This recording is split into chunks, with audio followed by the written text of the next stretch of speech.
request by Mr. George R. Moore to address the city council against the moral inequality.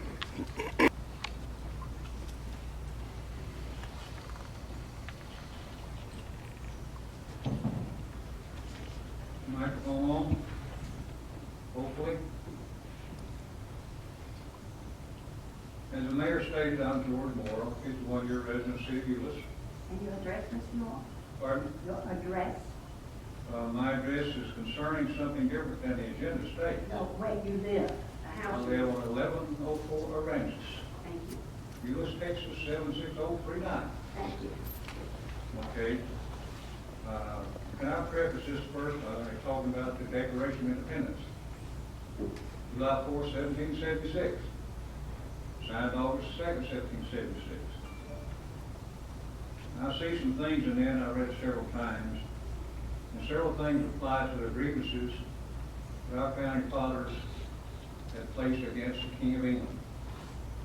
One of them talked about is kind of parallels what this city did in past years going outside the city for council meetings. And that's in the Declaration of Independence, believe it or not. Not by name or word, but it's the same situation. It talks about a king erecting a multitude of new offices. Kind of what this city's done. You got two positions that were not established before that created them. One was the public works director, public works manager. The second one is their new director of administrative services. And that's a pretty good chunk of money. You're probably talking $4 million for the two of them, taxpayer money. So you can't change that. Another one, the King of England was criticized for imposing taxes without our consent. The city doesn't impose taxes per se, but some of the things they do is equal to a tax. And that's my concern, that's why I'm basically here. The agenda says I'm going to talk about fire hydrants. They're really not what I'm going to talk about, there's a misunderstanding somewhere. I'm basically going to talk about City Ordinance 1942. And I've got part of the copy in front of me. It says it's for the purpose of citizens, for welfare and safety, which is not a fact. It's about one thing, and it's money coming into the city. That ordinance contains 77 pages.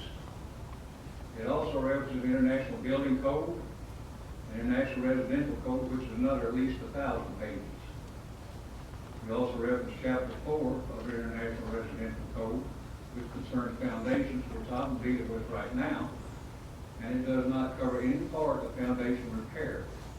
Yet I'm going to have to pay a permit fee to get that done. And the fee is not based on the reality, it's based on what it's going to cost me to fix something that man right there is responsible for, the city manager. This goes back to 2004 for the failure of this city to enforce a contract and hold a contractor responsible if they chose not to do. Mary, you're well aware of that, so as your city manager. But anyway, 77 pages of city ordinance, at least 1,000 pages of reference books. Has anybody on the city council read that? I know one of the council members I've talked to has not read it. And I seriously doubt anybody on this panel has read a third of it that I have. I didn't read both books. I glanced through most of them, but I read every bit of the city ordinance. You're charging the taxpayers money that should not be charged for repairing their foundations. That's a big chunk of money every person that does that has to put out. I was told the city manager, if I don't get a permit, he'll issue a stop work order. That's fine. I'll pay the permit if necessary when it's all over. But why in 2007 this council not step up when we had major hail damage in the city? I got new roofs, the city manager got new roofs, a lot of people, we had 1,500 people at least. That's 50,000 grand coming in the city for permit fees. Two council members did not get a permit to pay a fee. One building official and public works director got in the roofs, didn't pay the fee. I didn't see a stop work order issued on those. Mayor, is that fair? Is that right, council? Is that the correct thing to do? If the rules don't apply to everybody, they should apply to nobody. That's my viewpoint. I'm facing probably $10,000 foundation repairs. I don't have any option. And this started called the contractor negligence and the city's negligence as well. And I've got hundreds of documents. I can let anybody if they want to read them. And they'll tell you exactly what I'm saying to be a fact. and most of you see them. But do you care? That's the question. Do you care about the people really, or is it about money? I'll answer that question. It's about money. And just like what I was talking about on the Declaration of Independence, the King of England was a monarch. He wasn't in a democratic form of government at all. Our country is founded on as a republic, but on a democratic form of government, which are two kinds. There's the pure and the indirect. Most cities operate on the indirect democratic principles. But are we democratic here, or are we a monarchy here now? The city manager has dictated within the last few years that no city employees should talk to George Moore. What's he afraid of? Are you afraid of the truth, Mr. King? That's what it's about. And I've had several tell we can't talk to you about this. Is that the way we want to run the government? And this city's supposed to be a democracy? Or a pure and simple monarchy? Which is, I could say, I don't know, there's no point. We haven't gotten the message now, and I suppose we never will. All I ask is the people of this city be treated equal, all people, not just a few, not just some who are favorites. All people should receive the same treatment.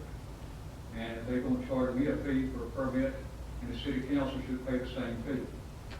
If anybody disagrees with us, let them raise their hand. I'll argue with them any day of the week. And I've got documents that I got from the city to back everything up that I'm saying. When is this city going to stand up and do what's right for the people of this city instead of for their own self-interest, for the interest of the elite group? That's all I'm asking. Thank you for your time. I appreciate it. Thank you, Mr. Noel. At this time, we're in a session of public comments, and I believe Ms. Patricia Wood would like to come forward and speak to us. So much for that.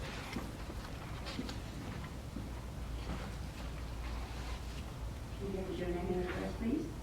Yes, ma'am. My name is Patricia Wood, and I live at 1608 Oxley. Would you pull the microphone down just a little bit so we can hear you better? Thank you. Is that okay? That's fine. First, I would like to apologize for the nervousness that I'm sure that you'll all hear in my voice.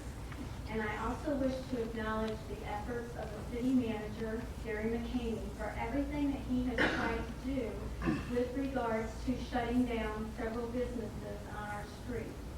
Those businesses include a flop house, Is that a different city attorney? an unlicensed trailer business, and a storage site for environmentally hazardous materials. I have